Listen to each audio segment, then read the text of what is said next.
Hello friends, welcome back to our channel. இன்னைக்கு வந்து கவி வீட்டு சமையலில் வந்துட்டு உருளைக்கிழங்கு வறுவல் வந்து ஹோட்டல் ஸ்டைலில், அதாவது முறுமுறுன்னு வறுக்கிறது வந்து எப்படின்னு தான் பார்க்க போகிறோம். ஸோ நான் உருளைக்கிழங்கை வந்துட்டு இது மாதிரி 2ஆக வெட்டி குக்கரில் வந்துட்டு 3 விசில் விட்டு வேக வச்சு எடுத்து வச்சுருக்கேன்.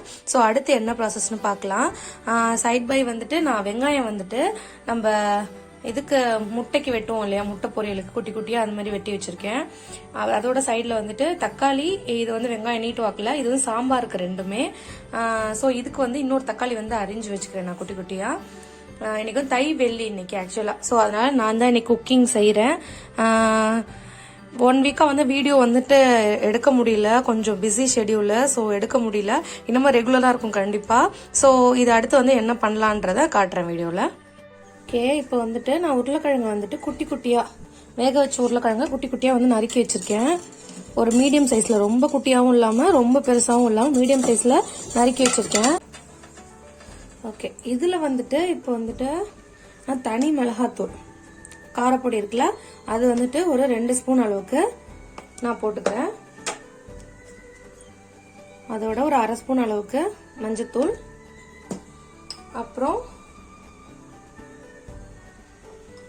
ஒரு 1 ஸ்பூன் அளவுக்கு உப்பு போட்டுக்கிறேன். டீஸ்பூனில் 1 ஸ்பூன் அளவுக்கு நான் உப்பு போட்டுக்கிறேன், நான் ஃபுல்லாக இருக்கிற மாதிரி. ஸோ இதில் வந்துட்டு இப்போ தண்ணி தெளித்து தண்ணி சேர்த்து நல்லா வந்து தெளித்து நல்லா பிசைஞ்சு கிளறி வச்சிடலாம்.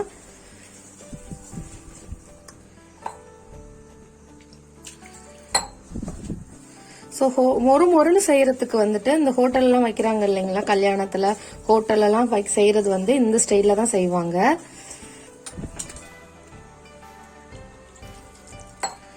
ஸோ நீங்கள் இந்த மாதிரி கிளறிட்டு உப்பு மட்டும் சரி பார்த்துக்கோங்க. ரொம்ப போட்டு பிசைஞ்சிடாதீங்க, நம்ம வேக வச்சு வச்சிருக்கோம் ஆல்ரெடி உருளைக்கிழங்க. ரொம்ப பிசைஞ்சிங்கன்னா அப்புறம் உடஞ்சிட்டு போயிடும். சும்மா அப்படியே ஜென்டலாக வந்துட்டு கிளறி விட்டுறீங்களா, இது போல் வந்துட்டு ஃபுல்லாக வந்து மிக்ஸ் ஆகிடும். ஸோ இது வந்து ஒரு 1/2 மணி நேரம் வரைக்கும் இப்படியே ஊறட்டும். ஏன்னா இதில் உள்ள உப்பு காரம்லாம் அந்த உருளைக்கிழங்குல இறங்கணும். ஸோ ஊறினதுக்கப்புறம் நான் உங்களுக்கு காட்டுறேன். நான் வந்துட்டு ரீஃபைண்ட் ஆயில் வந்துட்டு ஒரு 3 டேபிள் ஸ்பூன் அளவுக்கு ஊற்றிக்கிறேன். ஏன்னா வந்துட்டு உங்களுக்கு உருளைக்கிழங்கு வந்து முறுவலாக வறுபடணும். ஸோ நான் ஒரு 3 டேபிள் ஸ்பூன் அளவுக்கு எண்ணெய் ஊற்றிக்கிறேன். நீங்கள் கல்லெண்ணெய் நல்லெண்ணெய் கூட யூஸ் பண்ணிக்கலாம்.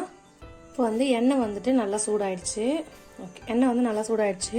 இப்போ நான் எண்ணெயில் வந்துட்டு கடுகு, உளுத்தம்பருப்பு, கருப்பு உளுத்தம்பருப்பு போட்டுக்கோங்க, அதான் நல்லா டேஸ்ட்டாக இருக்கும் உங்களுக்கு. ஸோ கருப்பு உளுத்தம்பருப்பு போட்டுட்டு ரெண்டுத்தையும் வந்து நல்லா பொரிச்சுக்கலாம்.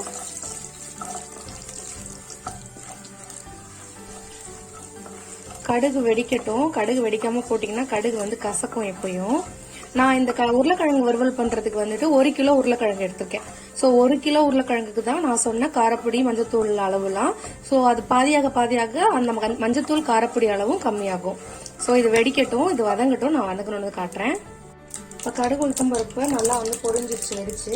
இந்த ஸ்டேஜில் வந்துட்டு நான் ஒரு 3 பூண்டு பல் வந்துட்டு நான் வந்து உரிச்சு நசுக்கி எடுத்து வச்சிருக்கேன். இதை வந்து நல்லா வதக்கிக்கலாம். இந்த பூண்டு வந்து நல்லா வதங்கணும். ஸோ இது நல்லா வதங்கினதும் நான் காட்டுறேன். பூண்டு வந்து வதங்கிடுச்சு. இந்த ஸ்டேஜில் வந்து நறுக்கி வச்சிருக்கேன் 2 பெரிய வெங்காயம், அதோட கருவேப்பிலை வந்து கழுவி வச்சிருக்கேன், அதையும் வந்துட்டு இதில் ஆட் பண்ணிடலாம். இது 3த்தையும் சேர்த்து நல்லா வதக்கிக்கலாம். நல்லா சுருண்டு வதங்கி வரணும். ஸோ அந்த ஸ்டேஜ் வந்ததும் நான் உங்களுக்கு காட்டுறேன். இப்போ வந்துட்டு வெங்காயமும் பூண்டும் நல்லா வதங்கி சுருண்டு வந்துருச்சு. இந்த ஸ்டேஜில் நான் 1 தக்காளி வந்து ஆட் பண்ணுறேன். 2 பெரிய வெங்காயத்துக்கு 1 தக்காளி. நீங்கள் வந்துட்டு பெரிய வெங்காயம் வந்துட்டு இப்போ 4 ஆட் பண்ணிங்கன்னா 2 தக்காளி, அது மாதிரி கணக்கு தான். ஸோ இந்த தக்காளியும் நல்லா இது கூட சேர்ந்து வதங்கி நல்லா வந்துட்டு மசியணும். இப்போ பார்த்தீங்கன்னா தக்காளி வந்து நல்லா வதங்கி மசிஞ்சிருச்சு. ஸோ இப்போ வந்துட்டு நம்ம பரட்டி வச்சிருக்க உருளைக்கிழங்கு இதில் ஆட் பண்ணிடலாம். உருளைக்கிழங்கு ஆட் பண்ணி நல்லா வந்துட்டு பரட்டி விட்டுருங்க. ஆக்சுவலாக வந்து நம்ம வேக வச்ச உருளைக்கிழங்கு போடுறோம். ஸோ ஜென்டலாகவே பரட்டி விடுங்க.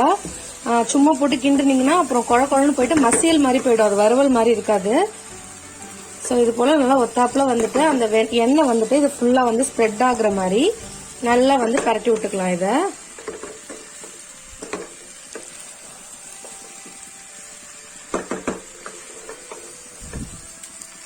ஸோ இப்போ நல்லா வந்து இதை பரட்டியாச்சு.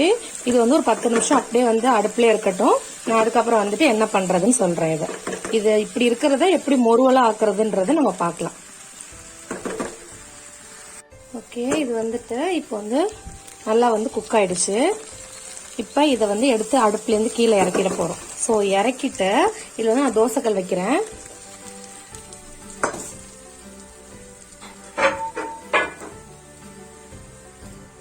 நான் வந்து நான்ஸ்டிக் கல் வச்சு குக் பண்றேன். உங்ககிட்ட சாதாரண கல் தான் இருக்குதுன்னா நோ ப்ராப்ளம், நார்மல் கல்ல கூட குக் பண்ணலாம் இத. கல் நல்லா சூடு வரட்டும். ஓகே, இப்ப தோசைக்கல் வந்து சூடாயிடுச்சு. இந்த தோசைக்கல்ல வந்துட்டு நம்ம ஏற்கனவே எடுத்து வச்சிருக்கோம் இல்லையா, இத வந்துட்டு இது போல நல்லா ஸ்ப்ரெட் பண்ணி விட்டுறலாம் உருளைக்கிழங்க.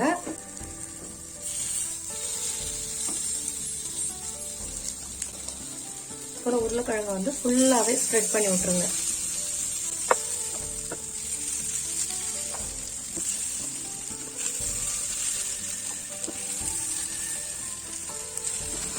இது மாதிரி தோசைக்கல்ல வச்சுட்டேன். வச்சுட்டு சும்மா லைட்டா எண்ணெய், ரொம்ப எண்ணெய் வேணாம், லைட்டா வந்துட்டு நான் வந்து எண்ணெய் ஊத்திக்கிறேன் இதுல. ஸோ இது நல்லா ஃப்ரை ஆனதும் அப்படியே திருப்பி போட வேண்டியதான். நான் ஃப்ரை ஆனதுக்கு அப்புறம் உங்களுக்கு காட்டுறேன். ஸோ வந்துட்டு இப்போ வந்து பாருங்க, ரெண்டு பக்கமும் வந்து எவ்வளோ முருகல் ஆகுதுன்னு. ஸோ இது போல திருப்பி விட்டீங்கன்னா நீங்க ஊத்தின வந்து எண்ணெய் வந்து ரிலீஸ் ஆகும். ஸோ இது போல ரெண்டு பக்கமும் போட்டு திருப்பி எடுக்க வேண்டியதுதான். நான் ஃபுல்லாவே எல்லாத்தையும் ஃப்ரை பண்ணிட்டு உங்களுக்கு வந்து நான் காட்டுறேன். போல ஏந்தலான ஒரு கரண்டி வச்சுக்கோங்க எப்பயுமே வறுக்கிறதுக்கெல்லாம். இது இன்னும் நல்லா முருகணும். உங்களுக்கு எவ்வளவு முருகலா வேணுமோ அந்த அளவுக்கு எடுத்துக்கலாம். ஸோ இன்னும் நல்லா முருகட்டும். அது நான் உங்களுக்கு வந்துட்டு வீடியோ வந்து கண்டினியூ பண்றேன். ஸோ நீங்க பாத்தீங்கன்னா சூப்பரா முறுமுறுன்னு உதிரி உதிரியா உருளைக்கிழங்கு வறுவல் ரெடி ஆயிடுச்சு. ஸோ நீங்க எல்லாம் மறக்காம ட்ரை பண்ணுங்க. இது வந்துட்டு ரொம்ப ஈஸியான ஒரு ரெசிபி. யார் வேணாலும் பண்ணலாம். இவங்க தான் ஜென்ட்ஸ் தான் பண்ணணும், லேடிஸ் தான் பண்ணணும்ல. தொட்டுக்கல்ல உடனே ஒரு வறுவல் ரெடி பண்ணோம்னா இதை தாராளமா பண்ணலாம். இது எல்லாருக்கும் பிடிக்கும். முக்கியமா கிட்ஸுக்கு வந்து ரொம்ப பிடிக்கும். நீங்க ஸ்கூலுக்கு வந்து இது ரெடி பண்ணி கொடுத்து விட்டீங்கன்னா தாராளமா காலி பண்ணிடுவாங்க டிஃபன் பாக்ஸ. சோ நீங்க எல்லாம் ட்ரை பண்ணி பார்த்துட்டு எப்படி இருந்துச்சுன்னு கமெண்ட் பாக்ஸ்ல கமெண்ட் பண்ணுங்க. அப்படியே வந்து நம்ம சேனல்ல வந்து சப்ஸ்கிரைப் பண்ணாதவங்க சப்ஸ்கிரைப் பண்ணிக்கோங்க.